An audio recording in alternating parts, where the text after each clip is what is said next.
अली बाबा 40 चोर की कहानी। अली बाबा और 40 चोर की कहानी। सालों पहले फारस देश में अली बाबा और कासिम नाम के दो भाई रहते थे। पिता की मृत्यु के बाद से दोनों भाई मिलकर अपने पिता का व्यापार संभालते थे। बड़ा भाई कासिम बहुत लालची था। उसने धोखे से पूरा व्यापार हथिया कर अली बाबा को घर से निकाल दिया। इसके बाद अली बाबा किसी बस्ती में जाकर अपनी पत्नी के साथ झोपड़ी में गरीबी की जिंदगी व्यतीत करने लगा।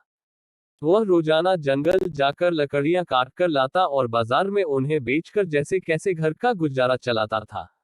एक दिन अली बाबा ने जंगल में लकड़ी काटते समय 40 घुड़सवार को वहां आते हुए देखा। सभी घुड़सवार के पास धन की पोटली और खंजर थे। यह देखकर वह समझ गया था कि ये सभी चोर हैं। अली बाबा एक पेड़ के पीछे छिपकर उन्हें देखने लगा।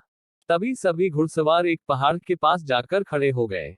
तभी चोरों के सरदार ने पहाड़ी के सामने खड़े होकर बोला, खुल जा सिम सिम। इसके बाद पहाड़ में से एक गुफा का दरवाजा खुला।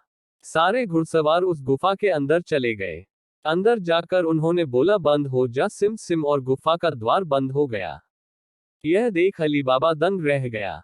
कुछ देर बाद वो दरवाजा फिर से खुला और उसमें से वो सभी घुड़सवार निकले और वहां से रवाना हो गए।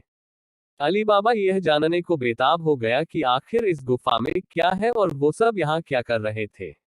इसके बाद उसने गुफा में जाने का फैसला किया। वह उस पहाड़ के सामने गया और बार बार चोरों के सरदार के शब्द बोलने लगा, खुल जा सिम सिम, खुल जा सिम सिम। गुफा का दरवाजा खुल गया। अली बाबा गुफा के अंदर गया और उसने देखा कि वहां सोने की गिन्नियां, अशरफियां, गहने आदि रखे थे। चारों तरफ खजाना ही खजाना था। यह सब देखकर उसकी खुशी का ठिकाना नहीं था। उससे मालूम हो गया था कि वो चोर सारा चोरी का सामान यहाँ आकर छुपाते हैं। अली बाबा ने वहां से एक पोटली में सोने की अशरफियां भरी और घर चला आया। घर जाकर अली बाबा ने इस पूरे किस्से के बारे में अपनी पत्नी को बताया। एक साथ इतनी सारी अशरफियां देखकर उसकी पत्नी हैरान रह गई और अशरफियों को गिनने बैठ गई। तभी अली बाबा ने बोला कि ये इतनी अशरफियां हैं कि इन्हें गिनते गिनते रात हो जाएगी। मैं गड्ढा खोद कर इन्हें छुपा देता हूँ, जिससे किसी को भी हम पर शक न हो। अली बाबा की पत्नी बोली, मैं इनकी गिनती नहीं कर सकती हूँ, लेकिन अंदाजे के लिए इन्हें तोल तो सकती हूँ। अली बाबा की पत्नी भागती हुई कासिम के घर गई और उसकी पत्नी से गेहूं को तोलने के लिए तराजू मांगने लगी। यह देखकर कासिम की पत्नी को उस पर शक हुआ। उसने सोचा कि इन गरीब लोगों के पास अचानक उनके पास इतना अनाज कैसे आया। वो अंदर गई और तराजू के नीचे गोंद लगाकर लाए और उससे दे दिया।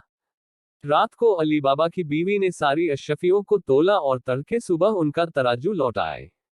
कासिम की पत्नी ने तराजू को उल्टा करके देखा तो उस पर सोने की एक अशरफी चिपकी हुई थी। उसने यह बात अपने पति को बताई। कासिम और उसकी पत्नी यह जानकर जल भुन गए। दोनों को रात भर नींद नहीं आई। सुबह होते ही कासिम अली बाबा के घर गया और उससे धन का स्रोत पूछने लगा। यह सुनकर अली बाबा ने कहा, आपको कोई गलतफहमी हुई है।